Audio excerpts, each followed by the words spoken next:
Welcome to HCS Talks. I'm your host, Superintendent of Hampton City Schools, Raymond Haynes. This is a Hampton City Schools podcast. We are fairly new to the world of podcasts. This is actually our 7th episode.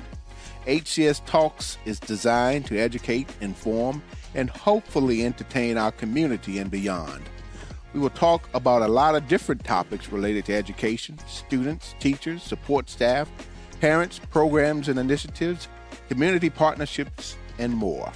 Some of it will just be informative, no matter who you are. So we hope you will stay tuned and keep listening to HCS Talks.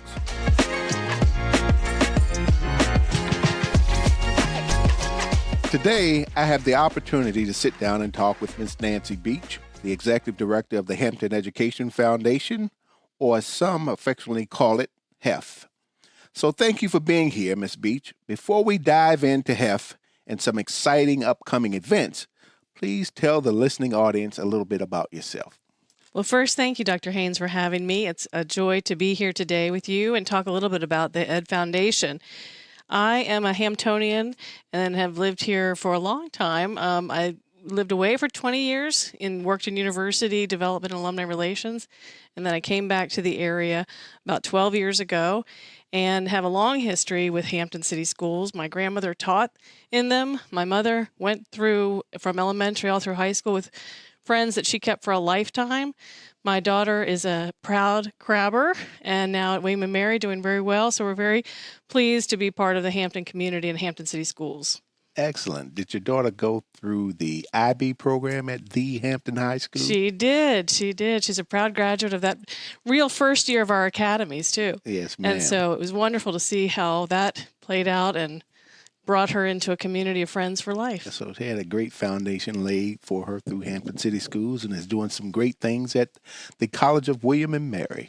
What is she majoring in? She is a double major, English and kinesiology. Wow. So trying to take that out into the community and do something with it and be productive. I'm looking forward to the great things she will continue to accomplish. Me too. Yes, ma'am. So tell the listening audience, what is H.E.F. and how long has H.E.F.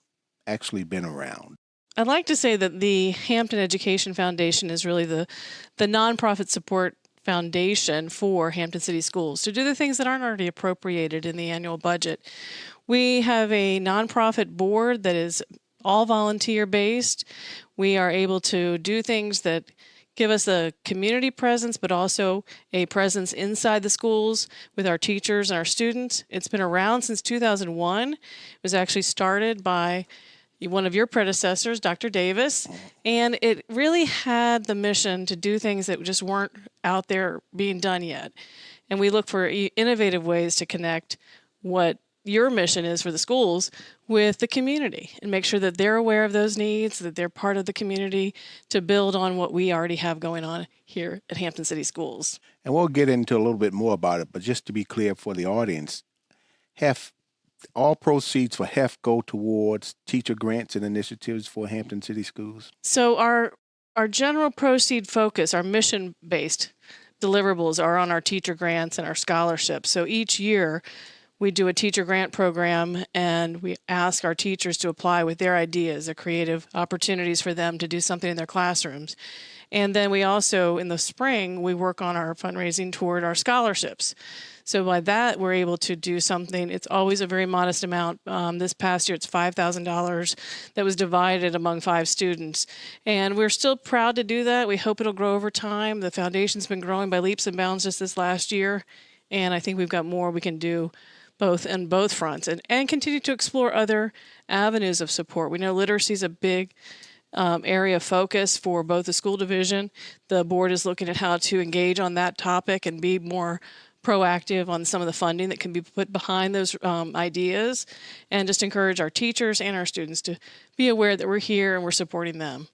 Great. And we very much appreciate all the Hampton Education Foundation does in collaboration with Hampton City Schools. So your role as the executive director of H.E.F., what does that entail?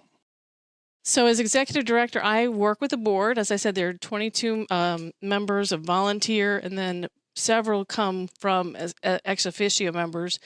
from within the division. There's several of your staff that support us within marketing and government and community relations.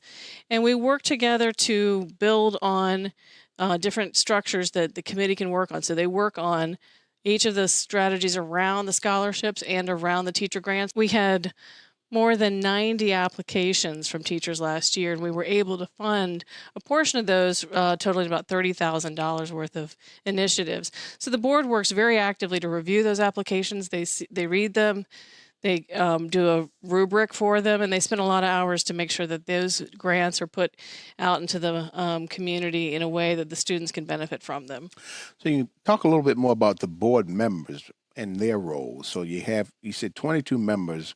Are there specific roles or titles of those board members as well? So yeah, we have an executive committee, and that's made up of Ali Afanja, who's our board president, Dan Holloway, who's our vice president, and Susie Scott, who's our treasurer.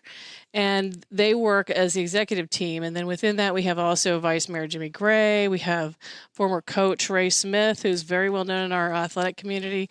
So we have a variety from business leaders, government service leaders, and our own HCS leaders of maybe who've recently retired. I understand that we also have representation in terms of building administrators at each level too, correct? That's correct. In each of the, we have a high school rep, a middle school rep, and an elementary school rep. So that helps us also know what's going on in each community that we serve. Is there a time span in which they serve on that board? It's a 3-year term that is renewable for another 3 years. And that's for all board members or just? Well, everyone that's part of what I would call the volunteer corps. As your executive team comes and goes, it's more of an ex officio role. So if someone from recently, we had the great opportunity to thank Ann Bain for all of her service as part of our board. She was a real part of the backbone, and she had served in government and community relations for Hampton City Schools, so she's been a long-time part of our board who now just stepped away, and Jen Oliver's now filling that role. And we've had many others. We've had Mike Monteith, who's now with Peninsula Community Foundation. We had Pam Hennepin. These are just wonderful community leaders who really helped the board for years. So in its existence for since 2001, so many of these people did stay involved over and over. Certainly a great foundation has been laid since its inception in 2001, and we continue to not miss a beat and taking things to the next level just based on the support that is provided through H.E.F. So you talk about different ways H.E.F. supports students and staff. I know we mentioned briefly about the scholarships and grants, but talk a little bit more in detail about how it supports the students and staff in that capacity. So I'll talk a little bit about the grant program for teachers because we're in that phase right now. So teachers have been applied for these grants this year, and they'll be awarded soon. And the way it works is we have 3 different groups. We have a mini grant, so teachers can write in for a proposal that they just have things in their classroom they need beyond their own basic supplies. We have some ideas for different kits that they use for math or something that can be really reused each year. And that's what we call our mini grants. And for $500, they can write in an idea that they have and just have the ability to purchase that without going into their own pockets. We know so often we hear about that, and this is really meant to support them in that idea. Absolutely. Then the other 2 are called our innovation grants, and they're done by individual teachers who can apply, or a group can go in together. And I really liked this concept. The committee came to us last year and said, we've seen some people together in one building try to write for the same grant just to get more money in total. And we said, well, why don't we just do that? So for an individual teacher, they can apply for a $1,000 grant. And that's for something innovative that they want to bring to the classroom, an idea, a project, an activity that they're going to possibly do with many students, not just one class.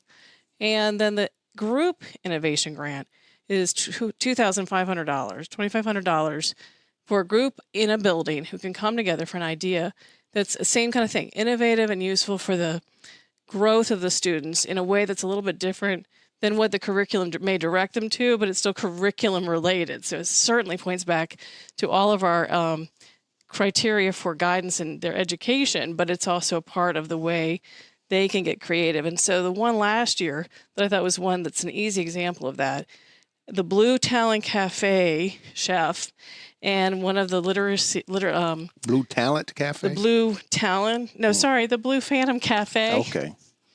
at Phoebus went together for a group grant with an educator for literature, and they put together one that was going to cover something that would combine both the literature and the kind of culinary things that were going on at that time. It was a great connection for that Academy, I guess, of Hospitality and Tourism to connect the Blue Phantom Inn with the literature or literacy component as well.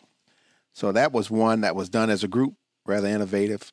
Right. So they did the $2,500 grant. I was going to ask you if you had any examples of some of the innovative grants that were submitted and awarded. And when they're submitting these, they are familiar up front with the rubric, so they know exactly what the committee or H.E.F is looking for. Correct. That's all visible on our website as they go through the process and fill out the form. And then the other piece we do is the student scholarship. So as we look, this really started back in 2011 when one of our former board members and then community activists and a part of Hampton City Schools leadership, Mike Canty, he passed away.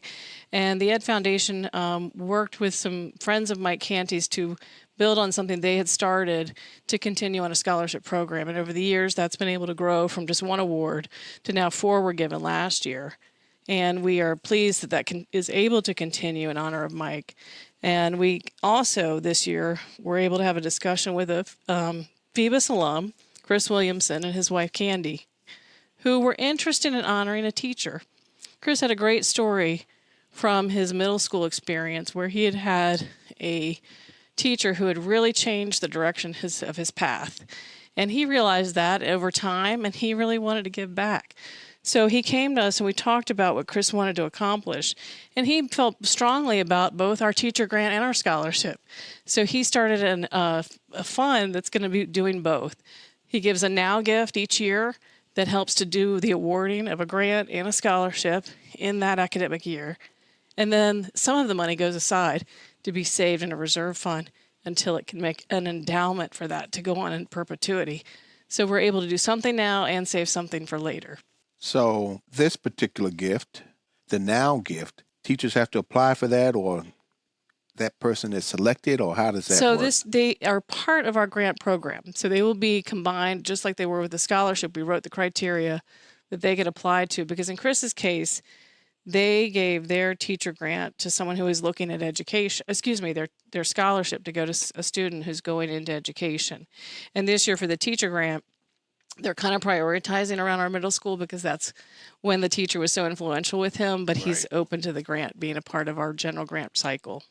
That is something that I think is remarkable, that a former student is coming back and giving back to the community based on the impact a teacher had on him during his time here with Hampton City Schools. It just speaks volumes to our recognizing the importance of establishing great relationships and building that relationship and rapport with young people, because it would serve them well over a lifetime. And sometimes they come back to give back and do some great things for the community. We have great alumni, and that's something I look forward to as H.E.F grows, also growing our connection to building out an alumni network that can both serve not just financial purposes like we talked about what Chris is doing, but what Chris is really doing is helping a student and a teacher. So how can that community relationship grow and become something we're able to connect back to the students and the teachers now? Absolutely. So I know we're doing some other things and initiatives around H.E.F in our own Grow Your Own endowment. Can you speak a little bit about that and our partnerships that extend beyond what H.E.F has and our connections to other companies as well? Certainly. This year, again, I said it's been an outstanding year for our overall community engagement. 2 specific things that happened. First, the school board took action last spring to provide for a H.E.F endowment. And this is going to be an endowment that will work with also re-engaging our alumni who are in the education track to become teachers, to bring them back to Hampton.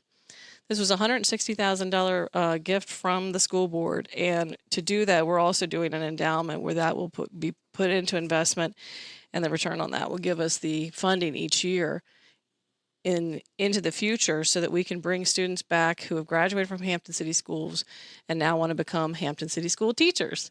So it's been a wonderful recognition of not just what's going on in the marketplace, but a recognition that we do grow our own and we grow them well. So let's bring them back. They understand what they experienced, and they are our alumni and can provide something and resource for a classroom, but also a relationship with the community. Certainly an incentive to get our young people back into the community and that grow your own concept.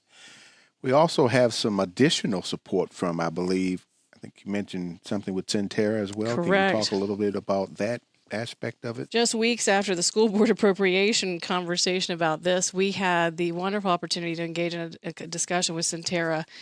And Centera, as you know, is Hampton Roads and really Virginia-wide. They're broadening their healthcare community and services around the country, along especially the Atlantic area. And what we talked to them about was matching that endowment, coming up with a way that those funds could be matched by Centera, put also into an endowment that's more for general purposes, in that case for HEF's larger mission.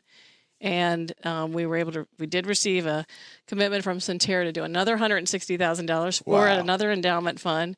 And that is going to be able to also provide for those kind of creative services that we're looking to do in the future. Wow. So roughly around $320,000 in terms of endowment funds for our own Grow Your Own program. So it certainly speaks to what is outlined in our strategic plan to attract, recruit, train and retain exceptional staff. So we want our young people who choose the field of education to feel as though they're going to have the support and structure with the understanding that they'll come back and work for us at some point in time. Also recognize the challenge that exists with the education field and folks not choosing it as often as they have done in the past. But this is certainly a way to attract and recruit them and growing our own. So we certainly appreciate all that the school board has done in Centera and the Hampton Education Foundation. So I know you want to really get into something in particular, from what I understand, called the H.E.F Fest. So let's talk a little bit about this exciting event and what it entails, and just anything else you'd like to share around the festival coming up in the very near future. Thank you. Yes, H.E.F Fest was started last year as a way to introduce the community to our work. We really, Leah Fanja became board president in last July, and he said, I really don't think people know what we do.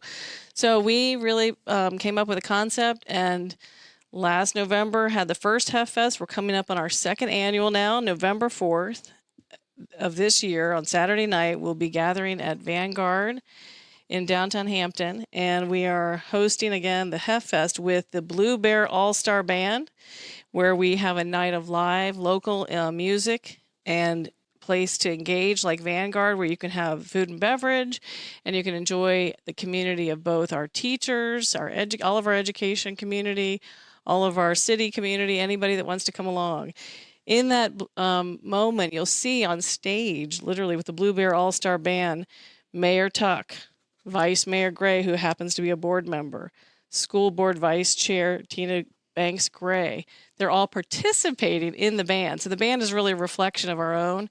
We have Hampton City School graduates who participate as band members, and we just have a really good community night. So it's some fun for all, and the tickets are only $5. $5, even at the day of the event, they're still only $5. They don't go up. Okay, you got me. Yes, at the door they'll be $10 that night. Just want to let folks know up front. So, what's the overall purpose of the event, Ms. Beach? So the primary purpose is to fund our teacher grants. We do our fundraising in the fall because that's our largest fundraiser for the year, and we put that right back into our grant program. So our goal this year is to fund $40,000 in teacher grants, and I think with last year's numbers, we had more than 500 people attend.